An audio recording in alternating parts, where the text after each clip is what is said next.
भी प्राकृतिक दृश्य है उन्हें देख रहा है और अपने दाऊ को भी दिखा रहा है। जैसे ही अकनूर जी ने देखा, आज मन का बोझ उतर गया और उसी समय आज कृष्ण की ओर देख रही है। ये कैसा अटपटा बालक है, पल में हंसता है, पल में रोता है, पल में उदास हो जाता है और पल में खिलखिलाकर हंसने लगता है। अरे सुना था कि देवकी की अष्टम संतान ही कंस का काल बनेगी, लेकिन मुझे तो इसमें ऐसा कोई लक्षण नजर नहीं आता। ये कंस का वध कर भी पाएगा अन्यथा नहीं। कहीं मैं भूले से किसी अन्य बालक को तो अपने संग नहीं लेकर जा रहा, कहीं मुझसे कोई भूल तो नहीं हो रही। अकनूर जी के मन में संशय आ गया हमारे प्रभु के इस बाहरी व्यवहार को देखकर। और जिस समय अकनूर जी ने प्रभु को बाहरी तौर पर समझना चाहा, भगवान समझ नहीं आए। सजनों, क्योंकि ईश्वर बाहरी बुद्धि के पलड़े पर कभी नहीं टूटता। राम अतर के बुद्धि मन वाणी है। हमारे प्रभु को कभी भी ना बुद्धि के आधार पर, ना मन के आधार पर, ना वाणी के आधार पर आप कभी प्रभु को इन बाहरी क्राइटेरियाज पर सेट नहीं कर सकते। इसके हिसाब से आप अपने भगवान को सजनों कभी जान समझ नहीं पाएंगे। रावण ने भी इसी बुद्धि का प्रयोग कर राम को छलने का प्रयास किया था।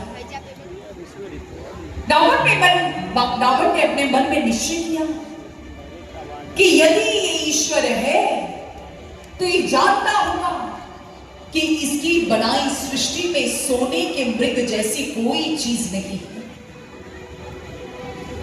ये जानता होगा कि धरती पर उसने सोने का मृग बनाया ही नहीं है। स्वर्ण का कोई मृग नहीं होता। और जिस समय ऐसा भाव रावण के मन में आया और ये भाव रखकर जिस समय रावण ने आज भगवान की परीक्षा लेने का संकल्प कर लिया, तो उस समय प्रभु ने क्या किया? प्रभु उस परीक्षा में अनुत्तीर्ण हो जाते हैं। प्रभु उस परीक्षा में फेल हो जाते हैं। प्रभु उस स्वर्ण के मृग के पीछे दौड़े, ऐसा रामायण बताती है, ऐसा मानस बताती है। प्रभु ने लीला की। रावण भगवान को छलने चला था, लेकिन भगवान ने रावण को ही छल दिया। रावण को ही छल दिया। रावण की बुद्धि भगवान ने छल दी। और जिस समय ऐसा हुआ, आज रावण को लगा कि उसने भगवान को जीत लिया। उसने अपनी 10-10 बुद्धि के बल पर उसने हरि के अवतार को ही परास्त कर रख दिया। लेकिन भूल थी ये रावण की। सचमुच भारी भूल थी रावण की। क्या उसने भगवान को छला? नहीं, वास्तविकता में रावण स्वयं ही छला गया था। जब जब इस बुद्धि का प्रयोग करोगे, ये बुद्धि आपको छलेगी ही छलेगी, क्योंकि मेरे राम, मेरे प्रभु सचमुच इस बुद्धि का विषय है ही नहीं। वो आपकी इंटेलेक्ट का विषय नहीं है, वो विवेक का विषय है। समझना है इस भगवान को, तो सचमुच दुर्योधन नहीं बनना, रावण मत बनना। दुर्योधन था जिसने अपने जीवन में बुद्धि से ही जब भगवान को समझना चाहा, तो देखिए भगवान ने जो कृपा अर्जुन पर बहुत बाद में की, वो सबसे पहले दुर्योधन पर की थी। विराट स्वरूप दुर्योधन को सबसे पहले दिखाया था उस सभा के भीतर। लेकिन क्या हुआ? आज दुर्योधन भगवान को स्वरूप को देखने के बाद उसे छलिया कहता है, जादूगर कहता है, प्रपंची कहता है। लेकिन प्रभु को क्या अंतर पड़ा? नहीं। बुद्धि के घोड़े जब जब दौड़ाओगे, ये बुद्धि आपको छलेगी ही छलेगी। इस बुद्धि के वश में कभी भगवान नहीं आते, ना वो इस बुद्धि से समझे जाते हैं। सचमुच यदि ये बेवकूफी हम इस संसार में करने चले, तो हम भी भगवान को कभी जान समझ नहीं पाएंगे। कंस भी बुद्धि के घोड़े ही दौड़ा रहा है। देवकी की अष्टम संतान है या नहीं, इस भ्रम में फंसा हुआ है। अपने लिए अमरता का वरदान खोज रहा है, नश्वर देह का त्याग नहीं करना चाहता। लेकिन जब जब परमात्मा को बुद्धि के खांचे में सेट करने का प्रयास किया जाता है, भगवान भी आपकी बुद्धि को हर लेते हैं। सच में इसकी बुद्धि नहीं, ईश्वर के संपर्क में आई, बुद्धि के संपर्क में आज तक रहे तो संसार से भी चले गए हैं, भगवान की भक्ति के लिए भी चले जाएंगे, हाथ कुछ नहीं आएगा। यदि कुछ पाना चाहते हो, यदि कुछ अचीव करना चाहते हो, तो अपने भगवान का दर्शन कीजिए, अपने भगवान को पाइए। भगवान का दर्शन आपके हर भ्रम को दूर कर देगा, भगवान के प्रति आपके मन में जो जो भ्रांतियां हैं सबको दूर कर देगा। और आज अक्रूर जी के मन में भी भ्रांति आ गई, अक्रूर जी के मन में भी संशय आ गया कि ये कैसा भगवान है, ये कैसा अवतार है जो आज एक साधारण बालक की मानिंदा हंसी ठिठोली कर रहा है। भगवान श्री कृष्ण को भांपते देर न लगी और अपने भक्त के इस भ्रम का निवारण करने का भगवान संकल्प ले लेते हैं।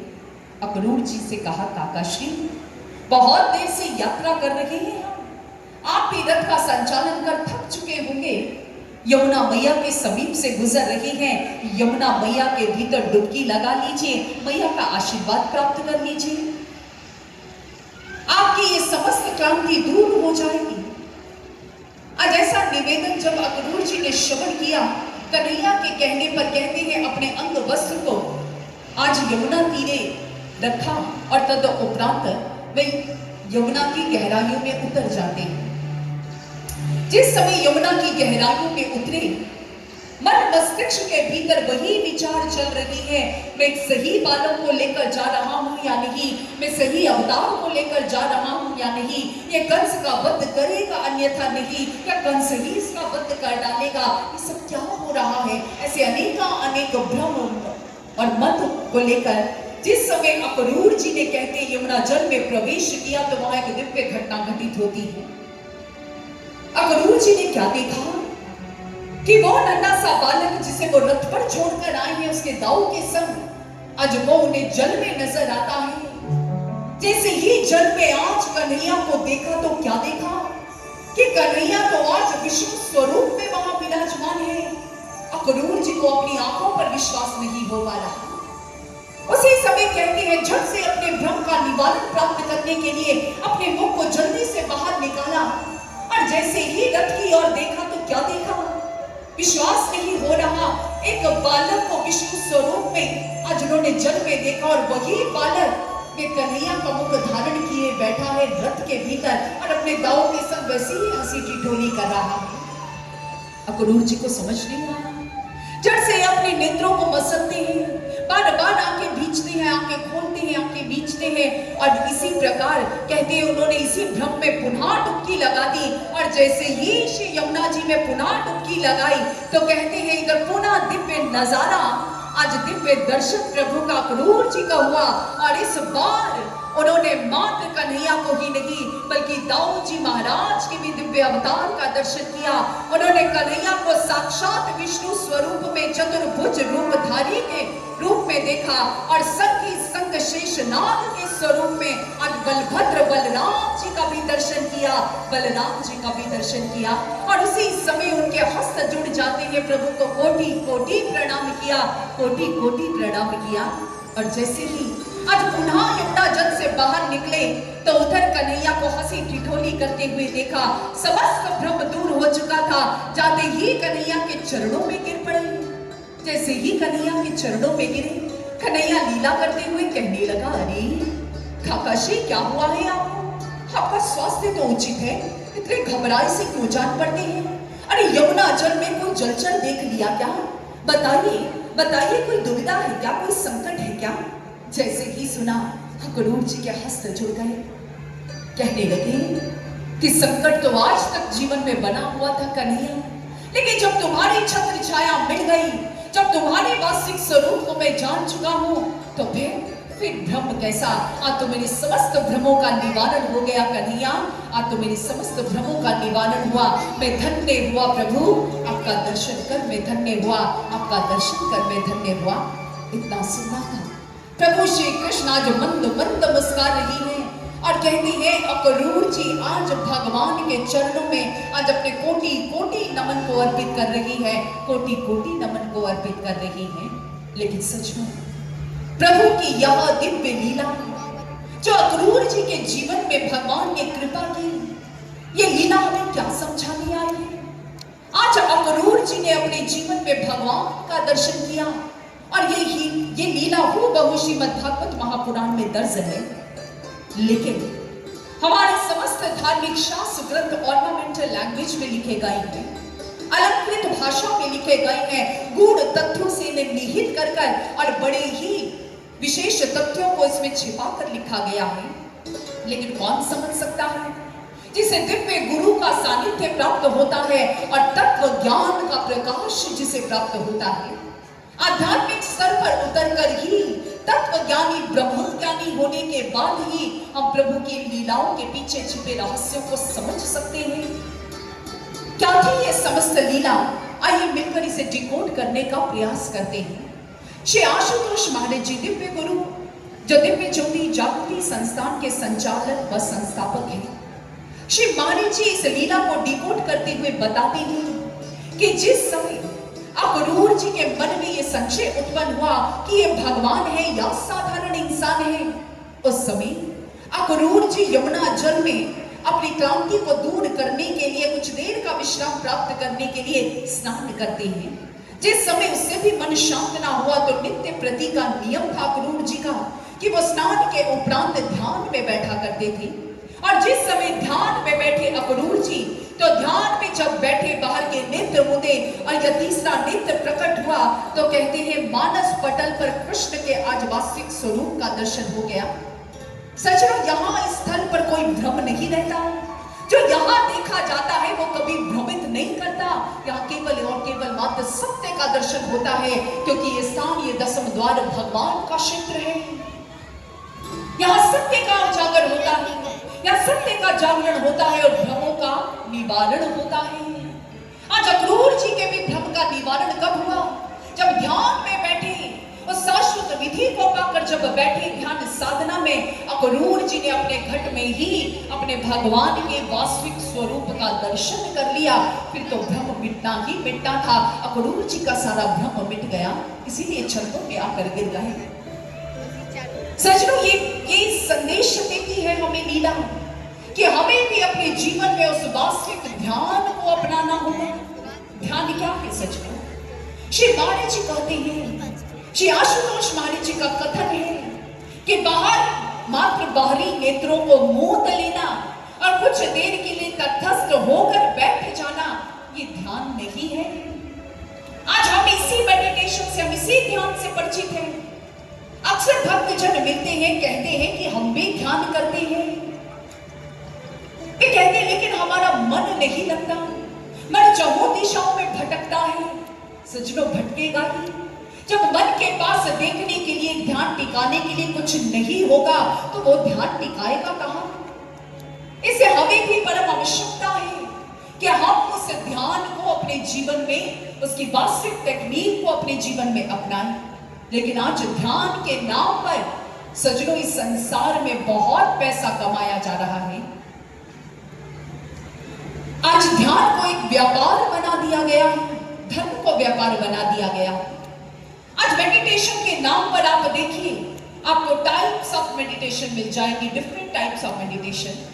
कई ट्रांसडेंटल मेडिटेशन है, कई जर्नी मेडिटेशन है, कई डांसिंग मेडिटेशन है, ऑब्जेक्टिव मेडिटेशन है, जर्नी मेडिटेशन है, अनेक प्रकार की meditation, types of meditation therapies आज इस संसार में प्रचलित है। कोई कहता है चलते हुए अपना जो अंगूठा है पांव का, उस पर ध्यान एकाग्र करो, उसके अंगुष्ठ पर, उसके अंगूठे पर ध्यान एकाग्र करो, ये इससे ध्यान बढ़ेगा। कोई बताता है कि मोमबत्ती को जलाकर या किसी ऑब्जेक्ट पर, किसी वस्तु पर ध्यान टिकाते चले जाओ तो आपका ध्यान लगना शुरू हो जाएगा। किसी भगवान का नाम लेकर उस नाम की धुन में अपने मन को रमाने के लिए आदेश देता है, वो इसे ध्यान की प्रक्रिया कहता है। लेकिन सज्जनों, ध्यान की इतनी छिछली परिभाषा नहीं है, ध्यान की ये वास्तविक परिभाषा नहीं है। ध्यान क्या है? ध्यान संस्कृत भाषा की ध्यय धातु से बना है।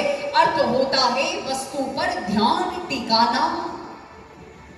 सज्जनों, जब कुछ सामने होगा ही नहीं, फॉर एग्जाम्पल, बहुत साधारण सी बात है, आप इस उदाहरण से इस बात को बहुत अच्छे से स्पष्ट रूप में समझ पाएंगे। आप किसी व्यक्ति को, किसी शूटर को कहते हैं कि आप शूट कीजिए, आप निशाना लगाइए।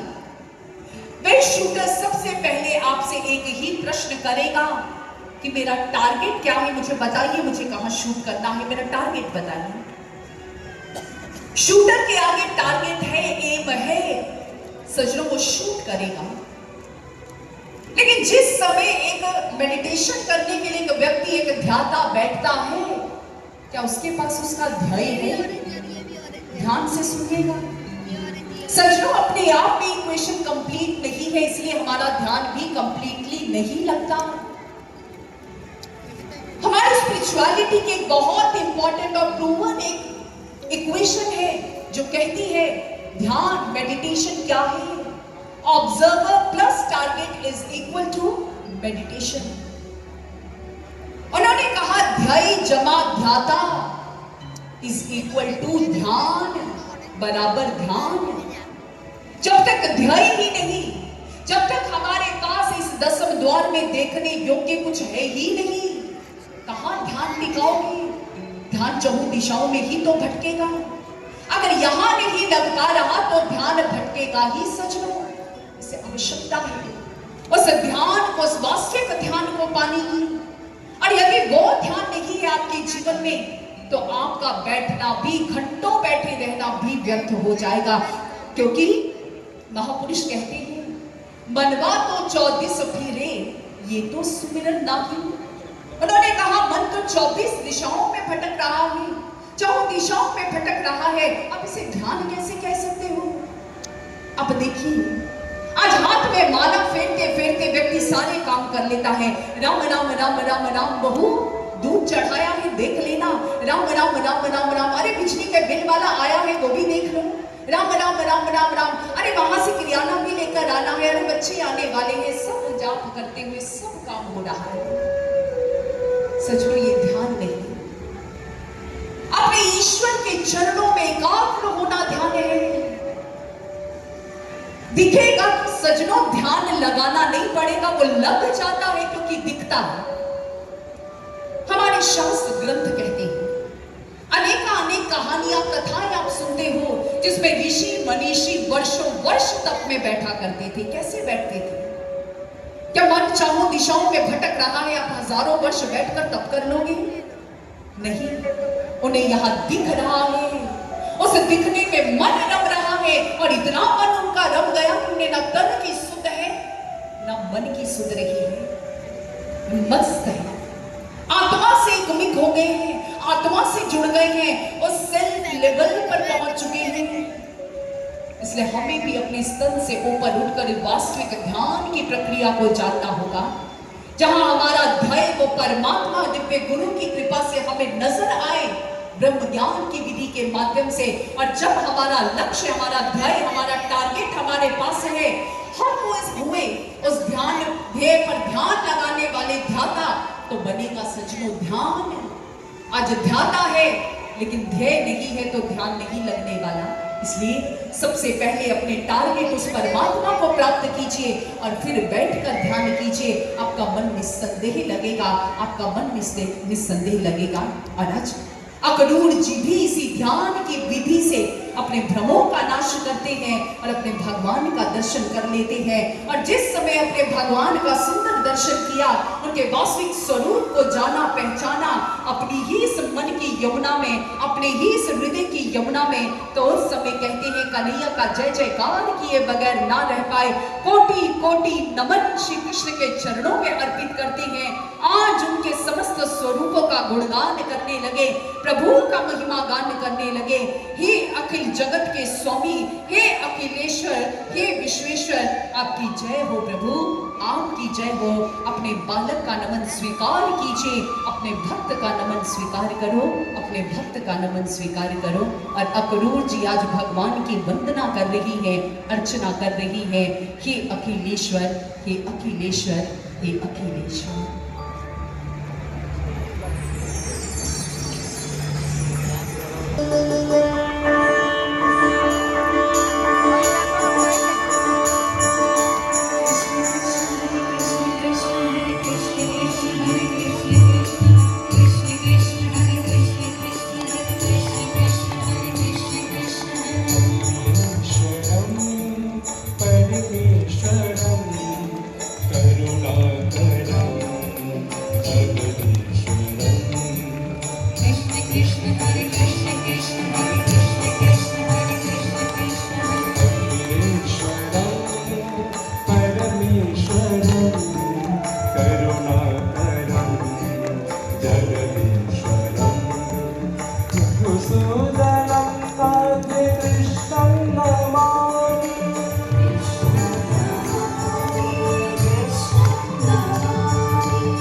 आगे से